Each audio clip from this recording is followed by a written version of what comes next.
1, 2, 3, 4, 5, 6, 7, 8. We live in a fast-paced, constantly plugged-in society, and our children are no exception to this. In fact, just last year, the American Speech Language Hearing Association polled 1,000 parents of children aged 0 to 8, and they found that 68% of the parents had 2-year-olds who regularly use tablets. So it's starting sooner, and it's constant. What are the effects of such an overstimulated society? There's no hard proof that technology causes ADHD, but it has been proven to worsen symptoms. Unfortunately, the most common and most immediate solution is to provide or prescribe medications, and it's starting even younger. And there are serious risks involved in administering stimulant drugs to developing children. According to the 2012 Ethical Human Psychology and Psychiatry Journal, such drugs are responsible for gross depression as well as serious problems with the hearts and central nervous systems of developing children. I'm not against medications, I just don't think that they should be the first thing that we try. I think that it should be the last. So what do I propose? Today I'm going to talk about something a little bit different. I'm going to tell you about the many benefits of nature for not just children, but for all of us. First, I'll give you a general overview of how nature affects us all as human beings. Then you'll learn that by regularly taking time to connect with nature, children with ADHD can better manage their symptoms. Finally, I want to share a recent experience that I had when I went on a trip with my husband and our son who has ADHD. So what happens to us when we're exposed to nature?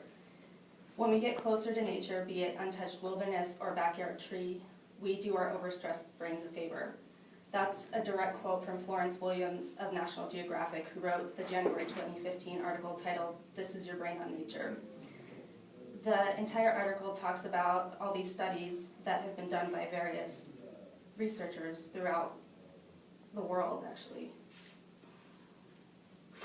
Cognitive psychologist David Strayer found that measurements of stress hormones, respiration, heart rate, and sweating suggest that just short doses of nature or even pictures of nature can calm people down and sharpen their performance. Japanese researchers at Chiba University found that a 15-minute walk in the woods caused measurable changes in physiology. Specifically, those who walked in the forest versus those who walked in the city showed a 16% decrease in the stress hormone cortisol. Miyazaki, who's the lead researcher, believes that our bodies relax in pleasant natural surroundings because they evolved there. What I found to be most interesting was what Richard Mitchell, who's an epidemiologist, found out. Through his study, he discovered that those simply living near parks or green spaces were less likely to have serious diseases. So how do these findings affect children with ADHD specifically?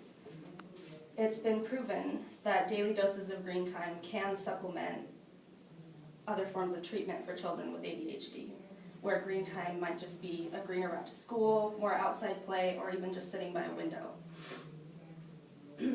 What researchers Frances Cow and Andrea Taylor found when they recruited kids with ADHD for a study was that when a variety of activities were performed in different settings, those that were performed in the greenest settings noticed the most significant reduction of symptoms of ADHD. In Richard Louv's book, Last Child in the Woods, he quotes assistant professor at the New York State College of Human Ecology, Nancy Wells.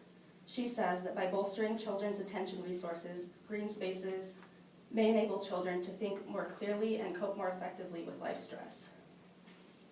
The book also emphasizes that indoor activities such as TV and iPads and technology in general do in fact trigger and worsen symptoms.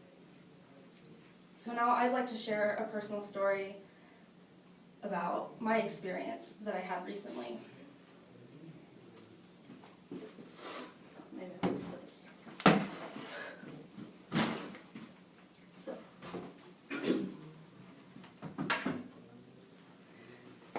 So, after spending a weekend in Central Oregon with my family, I noticed significant changes in my own child who has ADHD. A few weeks ago, we went to Central Oregon, where it's really, really green and just beautiful. It's not a big city. And before we left, we were all really, really stressed out. My son was anxious, and his inability to focus was insane. But by the final day, and we spent 3 days there, of just being outdoors and being really immersed in nature, I noticed that he was more engaged with his surroundings. He was interested in the trees and the water, and he just, in general, was calmer and more connected. And even after we went home, the effects remained for a few days, and then they wore off. But it was nice for a few days. What I concluded was what other researchers have found, that the greener, the better. Because we spent a lot of time outdoors, my son and I, but I didn't notice such a significant difference that I did when we went on this trip. So now that I've given you a specific example, how can you apply this information to your own life? What can you do now that you know there's a better way? Maybe it's, if you do have a child who has attention issues, maybe you can see what happens if you expose them to more green spaces.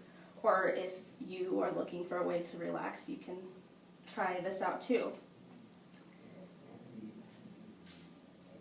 But my recommendation is to come up with a nature plan. Start with what's reasonable for you. Maybe it's just a walk around the block or sitting under a tree. But just start somewhere, start where you're at. The closest, greenest place would have to be Mount Charleston. But once you have a plan, make it happen. And I recommend keeping a journal to track down what you notice, any changes that you notice. That way it's measurable and you're accountable. To sum this up, I will leave you with a quote from best-selling author Michael Gurian, who says, "Neurologically, human beings haven't caught up with today's overstimulating environment. The brain is strong and flexible, so 70 to 80% of kids adapt fairly well, but the rest don't. Getting kids out in nature can make a difference."